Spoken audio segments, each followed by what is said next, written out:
हवा आनंदमय है, ईश्वर का स्पर्श प्रेम है, आत्मीयता है।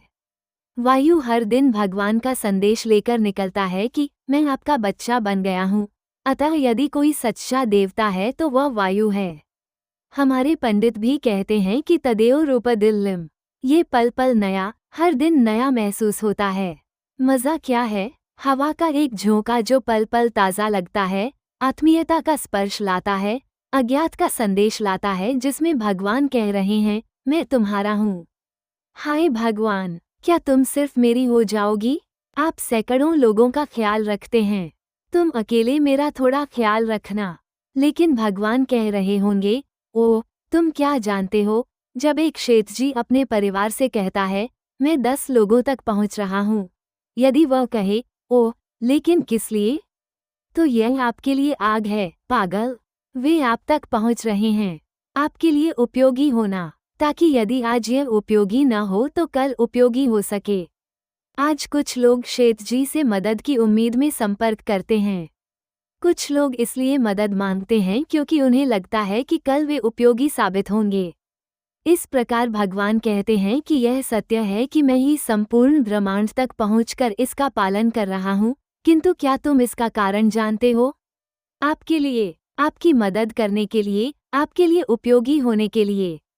ये सचमुच अजीब है। फिर यह आत्मीयता का एक स्पर्श है जो कहता है बेबी मैं तुम्हारा हूँ। अब कोई कह सकता है क्या भगवान सचमुच कह रहे हैं बेबी मैं तुम्हारा हूँ, मैं केवल तुम्हारा हूँ? इस तरह के संदेह होना उचित है। भज्जी बुवा हर यजमान से कहते हैं तुम्हारे जैसा कोई दूसरा दानदाता नहीं है, जितना आप देते हैं उतना कोई और नहीं देता। लगभग हर मेज़बान के पास ये भज्जीबू एक ही भाषा बोलता है, बिल्कुल आपकी तरह। दुनिया में तुम्हारे जैसा कोई और नहीं होगा। अरे माथा, इस प्रकार भगवान भी कहते हैं मैं तुम्हारा हूँ। कोई सोच सकता है कि वो ये बात सबको बता रहा है। इसीलिए लोग कहते हैं हे भगवान आप सबको भोजन कराते हैं तो मुझे क्यों नहीं? इस पर भगवान कहते हैं हे बालक, तुम्हें असली बनावट का पता नहीं है। शेठजी अपने परिवार में 5 नौकर रखने का प्रबंध करते हैं। उन्हें कपड़े देता है, वो खाने पीने की सारी सुविधाएं मुहैया कराता है। अब ऐसा क्यों है? जब तक यह उसके समय में उपयोगी है। इस संसार में प्रायः ऐसे लोग होते हैं जिनका पालन पोषण परमेश्वर प्रेमपूर्वक करता है। जो कुछ भी हो रहा है भगवान कह रहे हैं मैं क्या कह सकता हूँ बच्चे, ये सब आपके लिए है।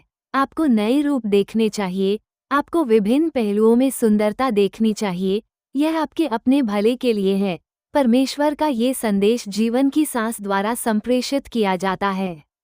यह भाषा अद्वितीय है और यह हवा की भाषा है जिसे केवल तभी समझा जा सकता है जब कोई हवा के साथ आध्यात्मिक बंधन बना ले। यह एक बड़े आदमी की शादी है, यह वयस्कों की शादी के बारे में है।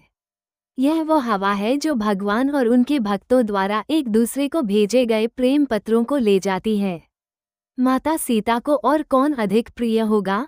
हनुमान सबसे ऊपर। क्यों? तो क्या इसलिए कि उसने लंका जलाई थी? इसलिए हनुमान सबसे पहले उसके पति का संदेश लेकर पहुँचे। वो सीता के पास आया और राम का संदेश दिया, डरो मत, मैं अभी आया हूँ। तो ये सीता के दिल का टुकड़ा था। हनुमान जी के समान ही वायु भी ईश्वर का संदेश लेकर आती है। आप और मैं ऐसी गैस की शक्ति के बारे में बात करने, उसका अध्ययन करने, उसकी आलोचना करने के लिए योग्य नहीं हैं। हम तो सिर्फ हवा को सलाम करने के हकदार हैं। तो आइए हम इस आशा के साथ हवा को नमन करें कि यह हमें इस पालौकिक शाश्वत ईश्वर को समझने में मदद करेगी जो ब्रह्मांड का मूर्त रूप है।